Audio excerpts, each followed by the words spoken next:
තායිලන්තය කියලා කියන්නේ චීනයට නොදෙවැනි ආහාර වගේම නයිට් ලයිෆ් කල්චර් එක උඩින්ම පවත්වාගෙන යන රටක්. මෙන්න මේ නයිට් ලයිෆ් කල්චර් එක තුල ඊටාම ශීඝ්‍රයෙන් ප්‍රසිද්ධ වෙලා තියෙන ස්ට්‍රීට් ෆුඩ් එකක් ගැන තමයි දැන් මම ඔයාලට කියන්න හදන්නේ. ස්ක්විඩ් ෂොට් කියන නමින් තමයි මේ අමුතු කෑම එක හඳුන්වන්නේ. මේ කෑම එකේදී කරන්නේ පන පිටින් දැල්ලෙක් අරගෙන ඒ දැල්ලව ඇල්කොහොල් තියෙන ෂොට් ග්ලාස් එකකට දාලා ආහාරයට ගන්න එක. මේක නිකම්ම ඇල්කොහොල් ෂොට් එකක් නෙවෙයි. ගොඩක් වෙලාවට මේ යොදාගන්න ඇල්කොහොල් වර්ගය තායි රයිස් වයින් එක හරි වොඩ්කා හරි එහෙමත් නැත්නම් ලෝකල් තායි ඇල්කොහොල් එකක් තමයි භාවිතා කරන්නේ. ඊට පස්සේ තමයි අමු දැල්ලව මේකට එකතු කරන්නේ. ඒ වගේම ස්පයිසි දේවල් මේකට එකතු කරන්නත් අමතක කරන්නේ නැහැ. ඔයාට ගෙස් කරන්න පුළුවන්ද මේකේ රසය මොන වගේද කියලා? මේක ආහාරයට ගත්ත කට්ටිය නම් කියන්නේ මේකෙන් ස්ට්‍රෝං ඇල්කොහොල් ටේස්ට් එකක් එනවා කියලා. ඒ වගේම තවත් සමහරු කියලා තියෙනවා මේකෙන් එනවා කියලා සෝල්ටඩ් සීෆුඩ් ෆ්ලේවර් එකක්. මේක ආහාරයක් කියලා කිව්වට මේක හඳුන්වන්නේ ඇත්තටම ඩ්‍රින්ක් එකක් කියලා.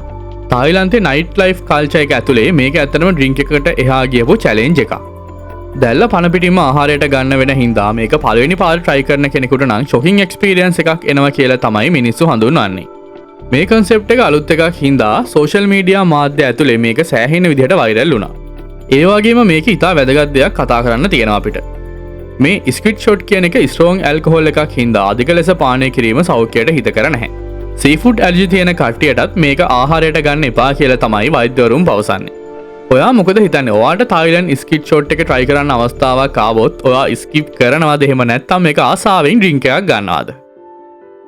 ඒ වගේම ලෝකයේ වටේ යන ගමන් මේ වගේ ඔයා නොදන්න අරුම පුදුම දේවල් දැනගන්න මගේ page එක follow කරන්නත් අමතක කරන්න එපා.